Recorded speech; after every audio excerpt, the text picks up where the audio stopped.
இன்று நம் பெருந்தலைவர் காமராசர் ஐயா பற்றி பார்ப்போம். வாருங்கள். இன்று நம்ம பெருந்தலைவர் காமராசர் ஐயா அவர்களின் பிறந்த நாள். கல்விக்கண் திறந்த வள்ளல் காமராசர் ஐயா அவர்களின் பிறந்த நாளை நாம் கல்வி வளர்ச்சி நாளாக கொண்டாடி மகிழ்கிறோம். இன்றைய தினத்தில் ஐயா அவர்களை பற்றிய அரிய தகவல்களை நாம் தெரிந்து கொள்வோம். வாருங்கள். காமராசர் ஐயா ஒருவரை ஒரு தடவை பார்த்து பேசிவிட்டால் போதும். அவரை எத்தனை ஆண்டுகள் கழித்து பார்த்தாலும் மிகச் சரியாக சொல்லுவார். அந்த அளவுக்கு அவரிடம் ஞாபக சக்தி மிகுந்திருந்தது. கட்சி சுற்றுப்பயணத்தின் போது எல்லோரும் சாப்பிட்டு முடித்த பிறகுதான் காமராசர் ஐயா சாப்பிடுவார். ஐயாவிடம் பேசும்போது அவர் அமருங்கள், மகிழ்ச்சி, நன்றி என அழகு தமிழில்தான் பேசுவார்.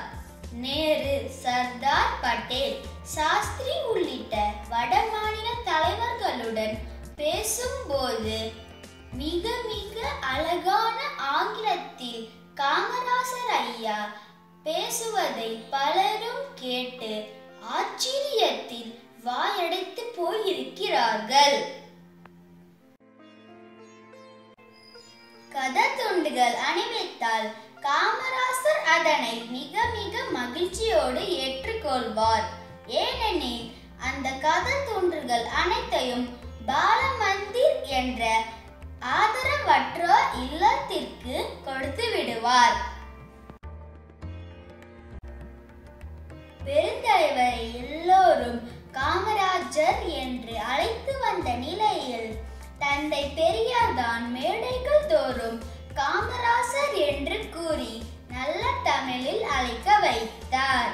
காமராசர் ஐயாவுக்கு பச்சை தமிழன் என்ற பெயரை சூட்டியவர் ஈவேரா பெரியார்.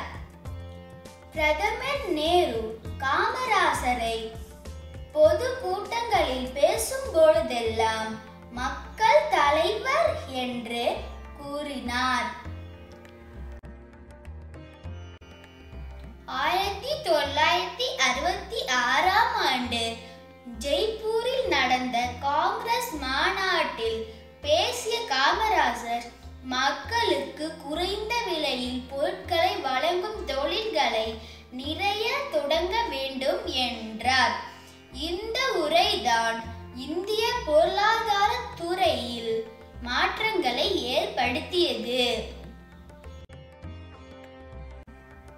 எளிமைக்கும் நேர்மைக்கும் முன்னுதாரணமாக அறியப்படும் காமராசர் அவர்கள் 9 ஆண்டுகள் முதல்வராக தமிழ்நாட்டை ஆட்சி செய்து வந்தார்.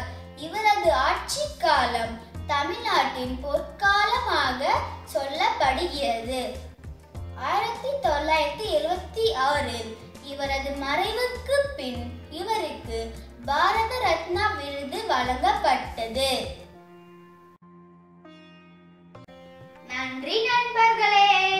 மீண்டும் அடுத்த வீடியோவில் சந்திப்போம்.